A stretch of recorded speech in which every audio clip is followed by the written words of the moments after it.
Estamos de vuelta acá en la radio con Aarón Tapia. No son relaciones públicas, es periodismo sin tapujos ni mordazas.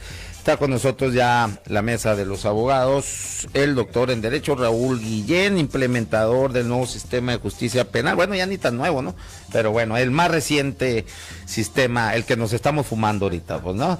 Y el exfiscal general de justicia del Estado de Sonora, Rodolfo Montes de Oca, abogado penalista. Insisto, ¿quién tiene estas pinches mesas? Nadie. Se la peluquean con esto. ¿Qué nivel? Bueno, muchas gracias por estar acá otra vez. El tema, pues, interesante porque se ha tocado así de manera, pues, muy superficial, donde se ha clavado el tema en la borrachera o supuesta borrachera de Álvarez Maínez. Y bueno, yo en lo personal me he dedicado a exhibir el nado sincronizado de algunos periodistas que evidentemente, pues ahí alguien los orquestó, los operó y salieron con un famoso nado sincronizado, casi redactado de la misma manera lo que publican en una instancia, ¿no? Luego hubo otro ahí que se dice periodismo que es positivo, ¿cómo es? Era diferente, ahora positivo, ¿no?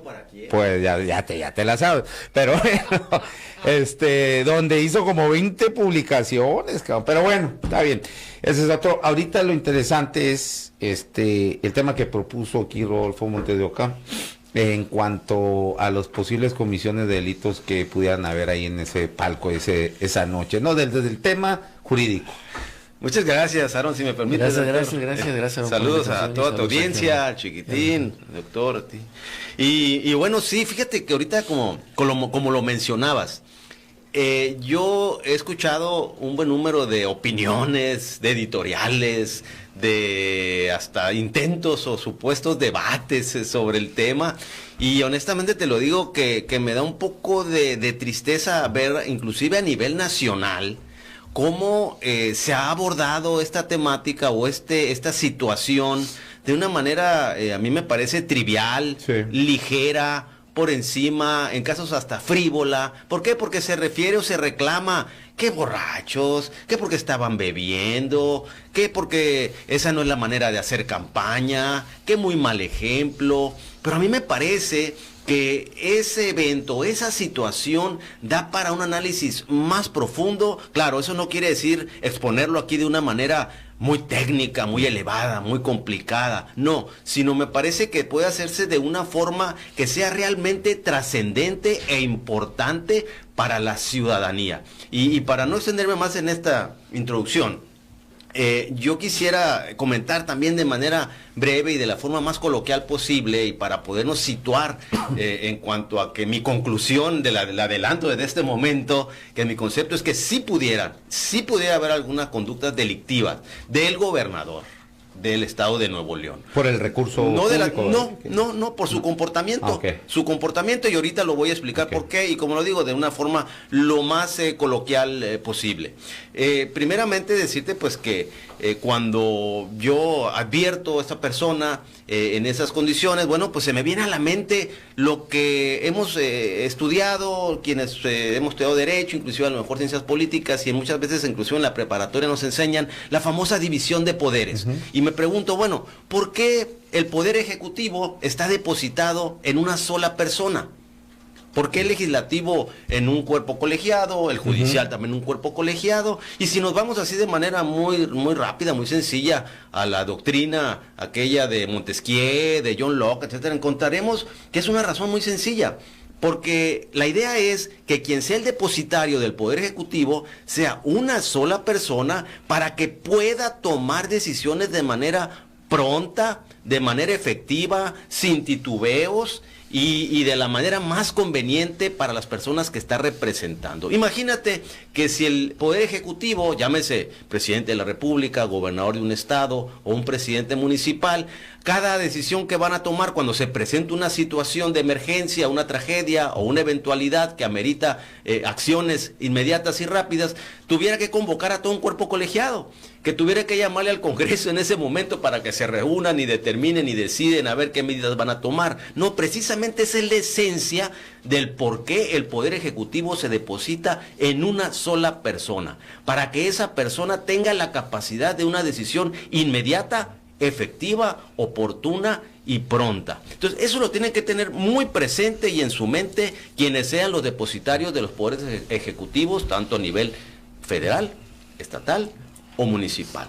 Y bueno, eso también implica que no hay desdobles. Pero el municipal, digo, ya sé que se manejan por costumbre como si fuesen ejecutivos, pero ese es colegiado. Es el ayuntamiento, es el ayuntamiento, es el gobierno y municipal. El máximo órgano es el Sin cabildo. embargo, es el ayuntamiento. El otro ejecuta, ¿no? El presidente municipal ejecuta lo que sale del cabildo, ¿no? Vamos llamándole que hay una situación sui generis ahí, pero donde finalmente de todas maneras hay un brazo ejecutivo, que es el presidente municipal.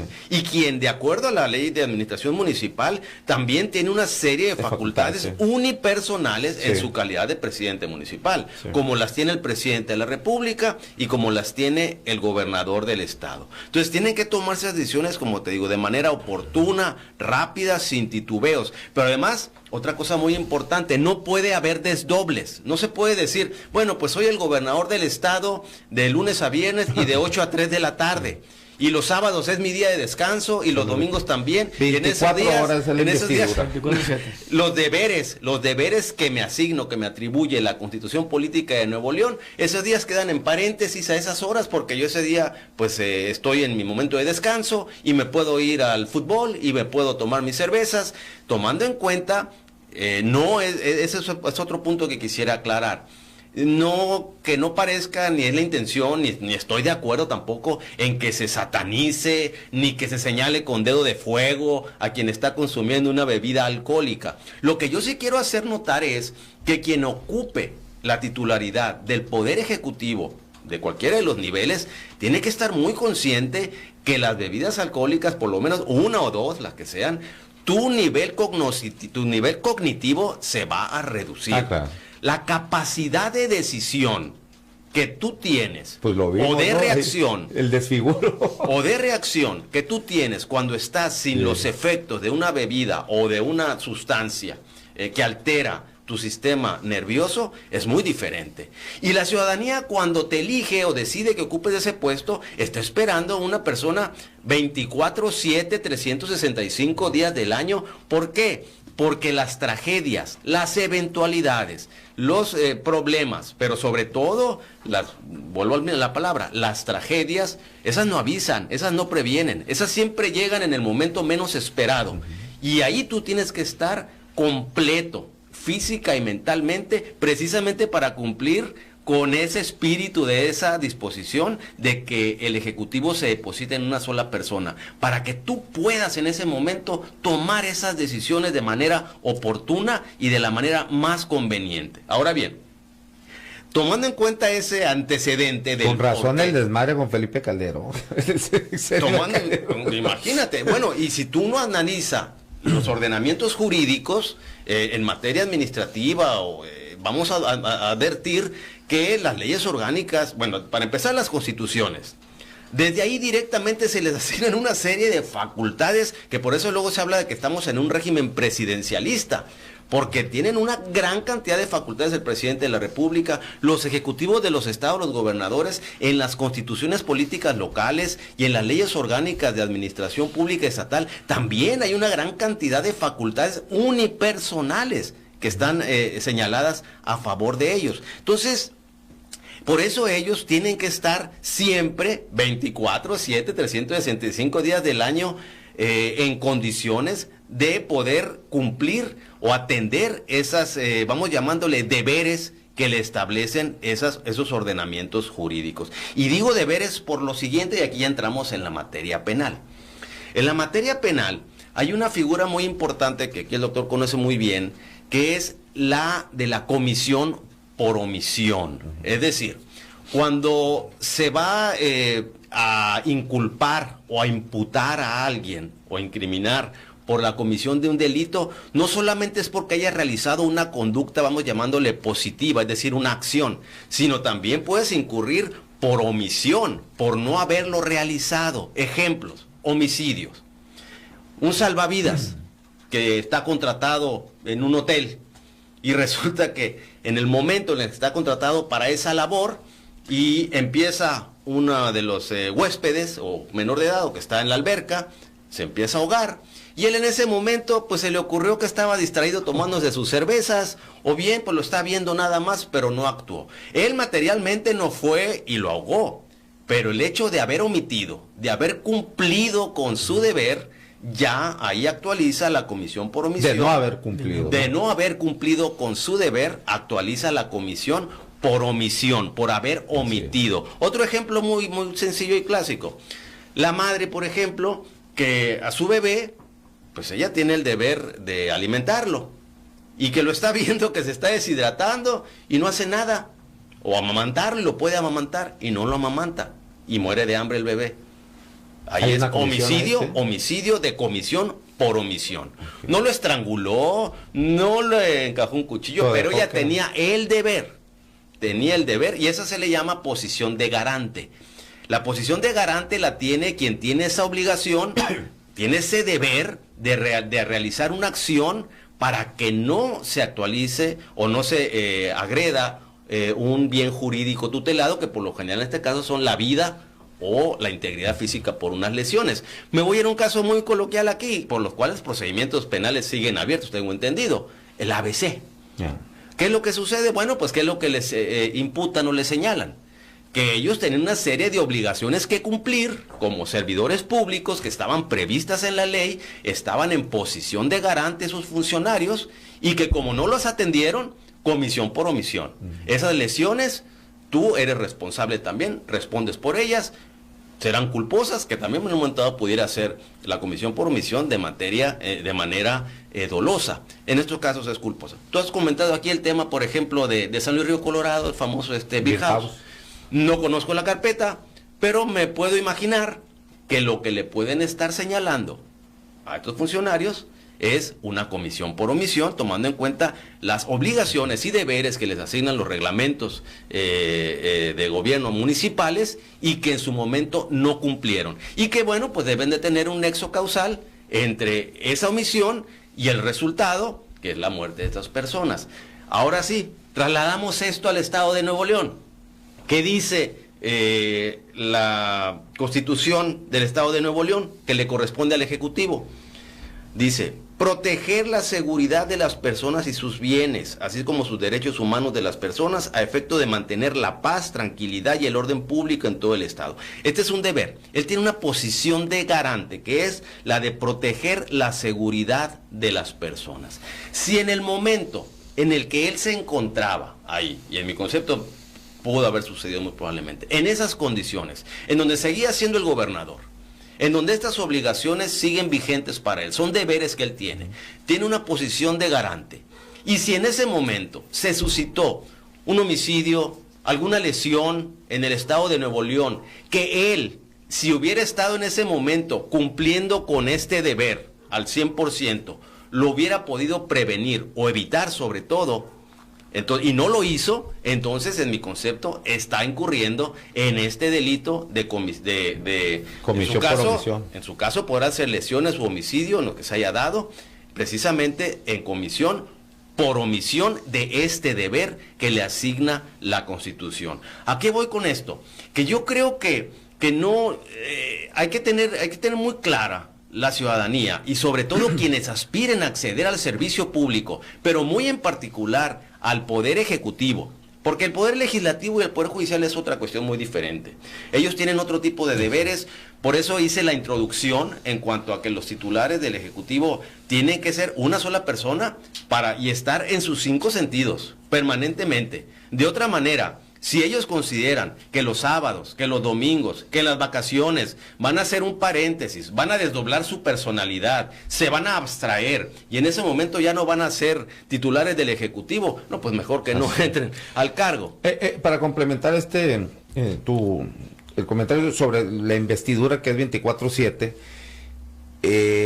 está el caso del gobernador, por ejemplo, porque a ellos creo que los legisladores de MC le interpusieron una denuncia electoral precisamente por omisión de sus funciones, porque él mismo declaró que estaba en unos días de vacaciones, agarró días de vacaciones para irse al Consejo Nacional de Morena, pero no te puedes despegar de la investidura. Ya pasó un caso, creo que ese es el precedente en Ciudad Juárez, de el presidente municipal hizo lo mismo, dice que pidió sus días de vacaciones para recibir, no recuerdo, un candidato, y no recuerdo ni siquiera las fechas, era al principio de los 2000, por ahí, y creo que cayó al bote. Si me permites, mira, para más o menos ilustrar lo que comentas, bueno, si resulta que el titular del Ejecutivo pues un delito electoral está de viaje en una comisión, pero él sigue al pendiente de su estado, está conectado, está cognitivamente al 100%, puede tomar decisiones. Bueno, yo creo que no encuadraría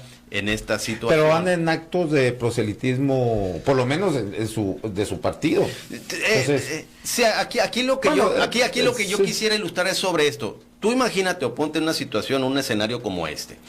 Ni modo, vamos a retomar, imagínate que estamos en el tema del ABC aquí en Hermosillo. Y que cuando le alertan al Ejecutivo Estatal, y en ese momento él tiene que tomar, de acuerdo a sus facultades o obligaciones, tomar decisiones en cuanto a que cuántas patrullas van a ir, cuántas ambulancias, qué hospitales se van a habilitar, cómo va a ser el operativo, a dónde se van a enviar, cuántos. Esas son las decisiones que el Ejecutivo tiene que tomar de inmediato en ese momento y por eso es unipersonal. Pero vamos pensando que cuando le dan el aviso y en ese momento está en curso el evento, resulta que él está en el estadio de los Naranjeros alcoholizándose. ¿Te parecería a ti que estaría incurriendo en una comisión por omisión y en un delito en eso? Pues claro que sí, claro que sí. O en el Consejo Nacional allá. Pues. Es diferente, vuelvo a lo mismo. Traes la Biblia aquí, vuelvo a lo mismo. Es la Constitución. Vuelvo a lo mismo, es diferente, porque ¿qué tal que estaba en el estadio de béisbol? Estaba lanzando la primera bola y no está bebiendo alcohol. Bueno, pues está en esa actividad que a mí me parecería que no estaría incurriendo en una comisión por omisión delictiva. Estaría en un momento dado, bueno, pues en el estadio, tirándole el primer lanzamiento, etcétera. No, a mí, y vuelvo a lo mismo, por eso hice el énfasis, no estoy satanizando el consumo de bebidas alcohólicas. Lo que estoy diciendo es que tenemos que tener muy presente que sí te reducen tu capacidad cognitiva y de decisión, y que el Ejecutivo tiene que estar consciente de que va a estar 24/7 siempre al máximo de sus capacidades, porque esa es la naturaleza del Poder Ejecutivo, el poder tomar decisiones prontas, expeditas, efectivas, rápidas, inmediatas. De otra manera, ¿para qué se depositaría en una sola persona? Pero si en el momento vas a estar alcoholizado, pues obviamente que ya rompiste con eso. Pero además eso fortalecería la teoría de que estás tú en una conducta que, sí, en mi concepto es relevante para el derecho penal, porque estás cometiendo estás en una comisión por omisión. ¿Y cuál es esa omisión? De que tú no estás en tus 5 sentidos para poder atender en ese momento circunstancias que se están presentando. Volvemos al tema, específico, concreto, allá en Monterrey. En ese momento, tú imagínate que en el estadio, claro, aquí no podemos hablar de imagínate, pero de todas maneras lo voy a poner como una especie de ejemplo. Que ahí en el estadio, como sucede, pues no semanalmente, pero sí periódicamente, que hubiera habido una gresca y que luego se hace una estampida. Sí. Y luego para salir se asfixia en el momento del amontonamiento para salir del estadio.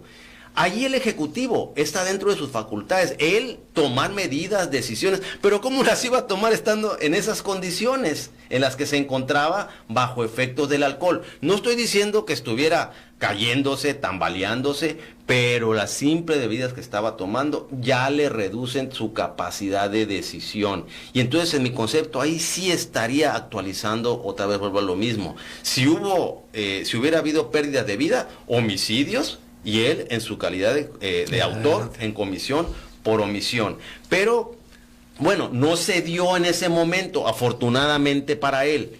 Pero yo sí te puedo asegurar que en esas horas que estuvo en ese tiempo ahí, en el estado de Nuevo León, sí hubo algún homicidio, sí hubo algunas lesiones, que si él hubiera estado actuando como gobernador, cumpliendo con el deber que le atribuye la Constitución Política del Estado, las pudo haber prevenido. De tal manera que esas víctimas,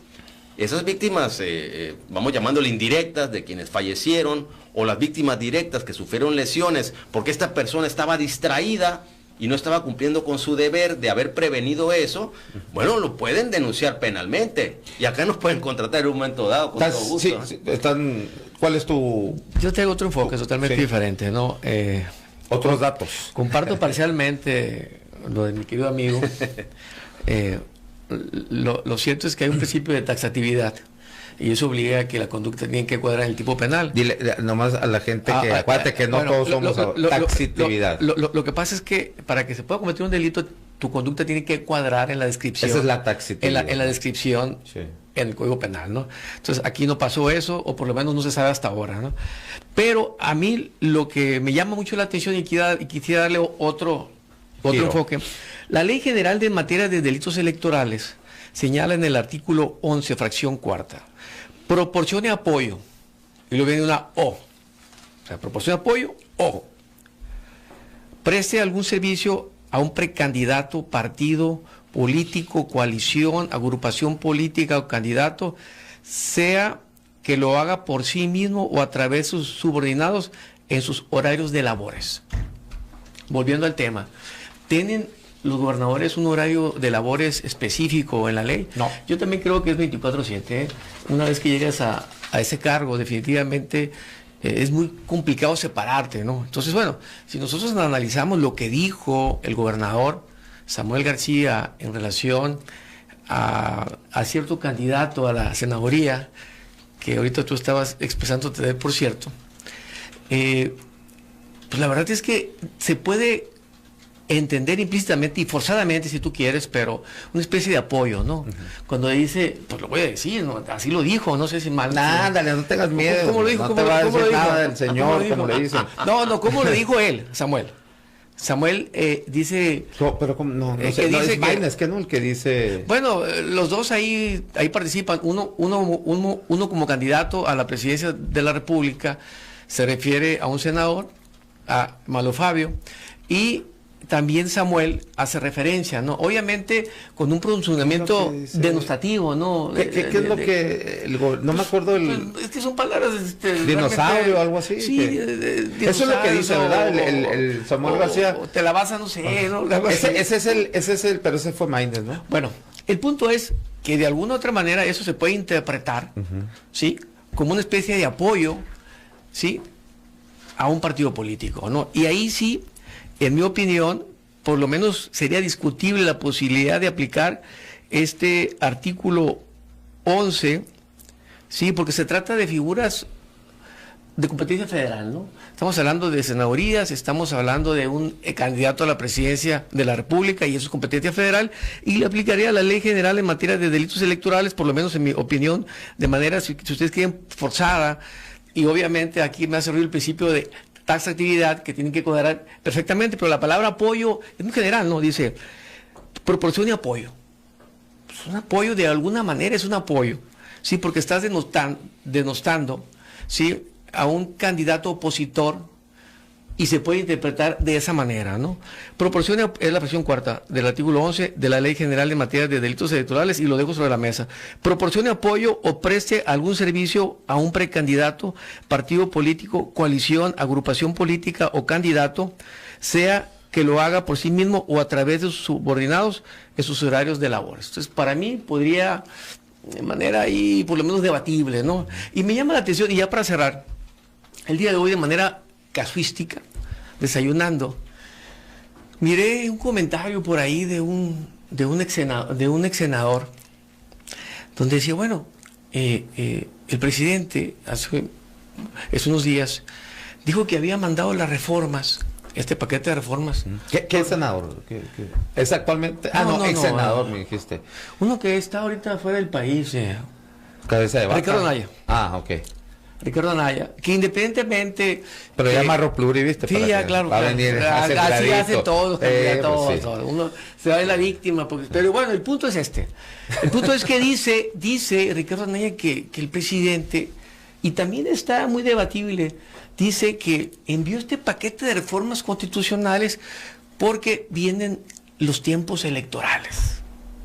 Entonces, según él, obviamente es una especie como de apoyo, ¿sí? A Sheinbaum, ¿no? También de manera apretada se puede interpretar como que está muy forzado. Jurídicamente. Lo que me llama más la atención es la, voy a decirle una palabra, ¿no? La perversidad y también el arrojo del presidente en señalar que mandó ese paquete de reformas constitucionales con la finalidad, porque así lo dice de manera textual, ¿sí? O porque eran los tiempos, o eran las condiciones, porque estamos en tiempos electorales, ¿no? Y de alguna manera, pues el mensaje implícitamente, como también, ¿no?, es igual, como le pasa lo mismo con Samuel, es apoyar de manera indirecta, ¿no?, a una agrupación política, a un partido político o un precandidato. Entonces, bueno, el tema es que ahí está sobre la mesa, están pasando muchas cosas. Creo que también en los meses anteriores los cartelones, los anuncios, los espectaculares de los vamos a decir los precandidatos, porque eran precandidatos a la candidatura. Claro. Precandidatos a la candidatura en tiempos no electorales, eran preelectorales, y por un tema técnico. Hay una barda aquí por la Heriberto Aja, que de Claudia Sheinbaum, y luego abajito dice: esta va solamente dirigida a militantes de... ¡Ay, cabrón! Me cerré los pinches ojos para no, porque es nomás para militar. O sea, en la radio también, pues no. O sea, ahí el INE también entra en una simulación. El INE es una figura. Bueno, la misma ley, pues, es una simulación. Porque tú lo escuchas de los precandidatos en la radio, en la televisión, y luego después te dicen: esta propaganda va dirigida solamente a militantes de tal partido. No. La ley... Pero ya lo escuchó todo el mundo, pues. La ley es clara, sí. Lo que pasa es que nosotros la distorsionamos o la interpretamos de una manera que nos conviene, ¿no? Sí. Y eso en sentido común, pues es muy lamentable. Una pregunta para los dos, para despedirnos, porque nos quedan 2 minutos. Si alguien, porque bueno, tú en el tema electoral, que fue lo que más te enfocaste, y Rodolfo Montedoca en lo penal, ¿no? O sea, si alguien los contrata, es penal también.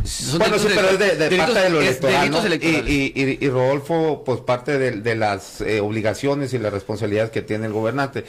Si alguien los contrata para meter una denuncia, ¿ustedes qué dicen? ¿Sí se aplica? ¿Sí podrían encuadrar por lo menos para que sí se aplique la denuncia? Sí, si a mí me preguntan, en mi caso, ahorita yo hace un momento lo mencionaba, si durante el transcurso del tiempo en el que esta persona se encontraba en esa escena que hemos visto divulgarse, y que sucedió... ¿Escena? Escena, ok. Un homicidio o unas lesiones, y esa persona viene y me busca. Vamos pensando que fue un homicidio y la víctima indirecta es el hijo o es la esposa, viuda o cualquier pariente directo. Y fíjese que en el momento que el señor Samuel García se encontraba ahí, en ese momento nosotros estuvimos pidiendo ayuda para que vinieran a rescatarnos, porque veíamos gente peligrosa alrededor que iban a lesionar, iban a agredir a mi pariente. Nadie nos contestó, nadie hizo caso. Si este señor hubiera estado en su momento ejerciendo el cargo, al pendiente, ejerciéndolo, y él hubiera tomado las medidas en ese momento, se hubiera podido prevenir ese delito y no se hubiera cometido ese delito. Yo en este momento yo sí le pudiera decir, claro que lo tomo el asunto, lo podemos acusar de ese homicidio en comisión por omisión. ¿Por qué? Porque si bien es cierto, él no participó directamente, pero su omisión sí tiene un nexo causal directo que pudo haber prevenido o evitado que esa privación de la vida se hubiera evitado. Entonces, en ese supuesto sí. 30 segundos ya para... El derecho es escrito y se puede interpretar, y el derecho es argumentación. Definitivamente es desde la perspectiva en que lo veas. Si tengo voluntad política, lo voy a ver blanco, y si tengo voluntad política, lo voy a ver negro. Y ahorita realmente no hay condiciones para decir que en mi opinión, para que las autoridades de procuración y administración de justicia sean confiables en cuanto a su imparcialidad, ¿no? La verdad yo lo veo muy complejo. Sí sería ya en un país ideal, sí podría yo, en mi opinión, por lo menos abrir una carpeta de investigación para poderle establecer algún delito electoral, ¿no? Pero bueno, habría que analizarlo, ¿no? Muy bien, pues muchas gracias, muy interesante, o sea, el otro enfoque que es ya de mayor profundidad en lo jurídico, ¿no? Se los agradezco porque pues sí, tenía razón, Rodolfo Montes de Oca, se ha manejado el tema muy superficialmente, esa es la verdad. Pero bueno, muchas gracias por dar estos enfoques acá. Gracias a todos ustedes por la sintonía, nos vemos y nos escuchamos mañana a las 2 de la tarde acá en Zoom 95.5 de FM, la radio alternativa del desierto. Gracias.